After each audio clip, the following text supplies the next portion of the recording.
You're listening to Wealthy-esque. We are a community of lawyers who believe that true wealth is having control of our time.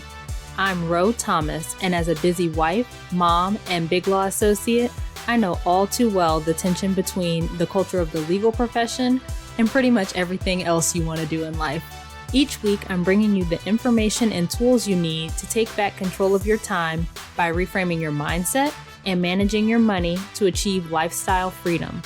Take the first step toward regaining control of your time by downloading your free Lifestyle Freedom Starter Guide at rothomas.com/start.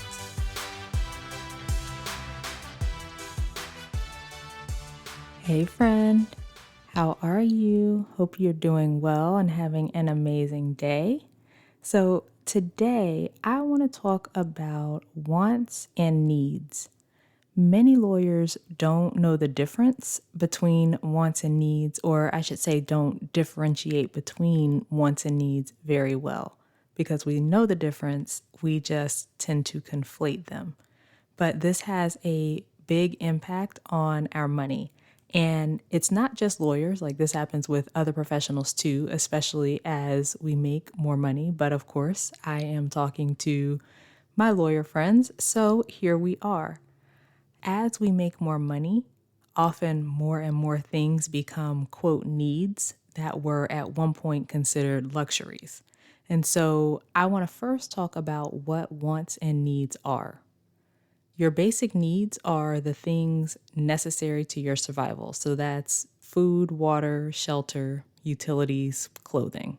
You might also argue that other things that are necessary to function in our society also qualify as needs. So that might include things like a phone or internet, transportation. Needs will, vary from person to person, but this is just kind of a general idea. Like something might be a need for one person because of where that person lives or the job that that person has or whatever, and maybe that's not a need for another person. Wants, though, are pretty much everything beyond that. So beyond the things you need.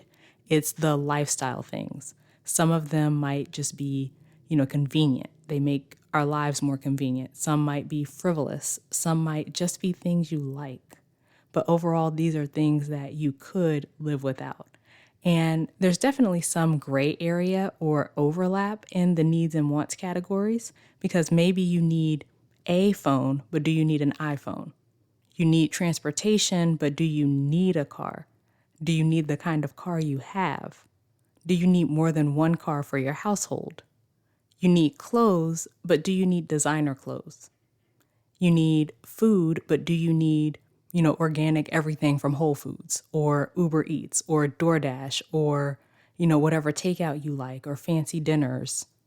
You need shelter, but do you need the particular house or condo or apartment that you have? Probably not, right? And if you've ever said you need a bigger house, like, do you really? No.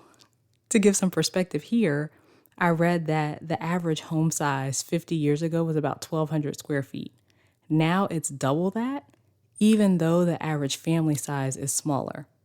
You want those things, right? You want a smartphone or organic food or a nice car or a bigger house.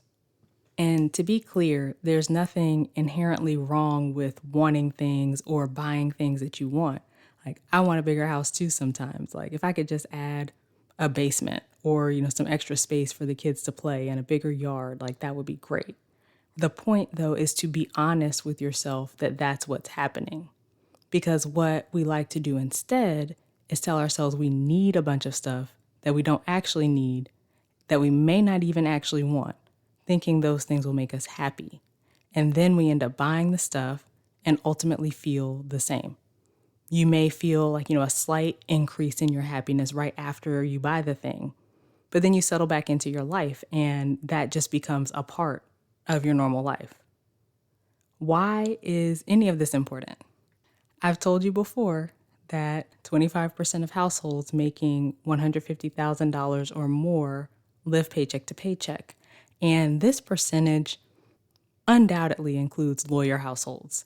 The median annual household income in the U.S. is anywhere between $40,000 and $80,000 per year.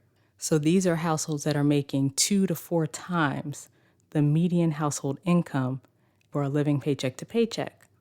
I don't have any, specific stats on this, but I'd be willing to bet that part of that paycheck to paycheck life comes from conflating wants and needs. As income increases for many people, the things they quote need also increase. So then they don't have much to show for the increased income. So you get a raise and decide to buy a bigger house or a nicer car or some other thing that you've been thinking about buying. This is called lifestyle inflation, and we talked about it back in episode 31. I also did a presentation on personal finance for beginning lawyers for my firm's summer program, and I shared this great picture with them that illustrates this. It's basically a line graph that shows your income, your needs, and I'm doing the air quotes, your quote needs, and savings. So the graph shows the income increasing over time and the needs increasing at the same pace as the income, but the savings only moderately increasing. And I think I've shared it here before, like mentioned it on a previous episode, probably the lifestyle inflation one actually. But in any event, I'll put it in the show notes so you can see what I'm talking about if you haven't seen it before. And as always, you can go to rothomas.com/the episode number to find the show notes for any particular episode. So the show notes for this episode are at rothomas.com/58. But anyway, knowing the difference between your wants and needs is one key in getting your finances together and making sure you're managing your money intentionally, which, as we've discussed, allows for more flexibility and options in your life. So now let's talk about some tips for distinguishing between your wants and needs and budgeting for them.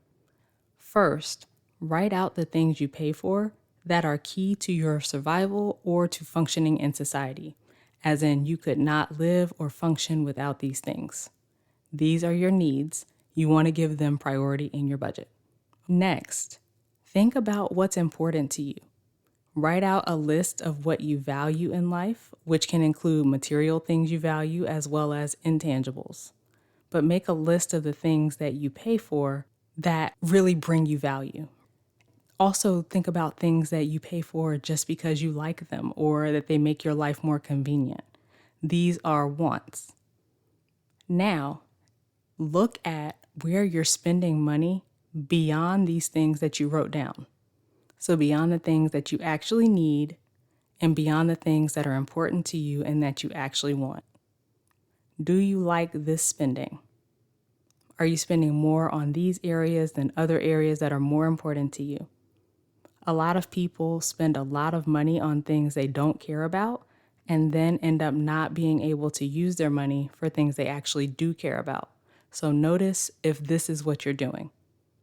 And then from here, you can tweak your budget to make sure you're prioritizing your needs and the things you actually want. And when you cut out the things you don't want or care about, you free up more money for things you do want, including making progress on your financial goals and building wealth. And if you don't have a budget, you can download the template for the budget I use at rothomas.com/budget. But ultimately, knowing what you actually need and want will allow you to make more intentional decisions with your money, which will allow you to make more intentional decisions with your life.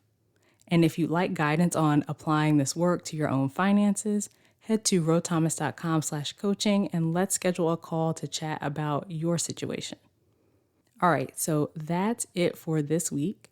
If you haven't already, please subscribe to the show on whatever platform you're listening on. Leave a review. Both of those things are super helpful. Please also take a second to share the episode with a friend who you think may enjoy it. I would appreciate it. Also, connect with me on social media. You can find me on Instagram, and my handle there is @IamRoThomas. You can also find me on LinkedIn, and I'm Ro Thomas over there. Okay, friend, as we close out, I pray that you will take some time to get clear on what you need and what you want. If you've been telling yourself you need things that are really just wants, I pray that you'll get clarity around why you're doing that and get to the root cause. And as always, I pray that you continue to take steps to regain control of your time build wealth, and live the life of freedom and choice you deserve. Talk to you later.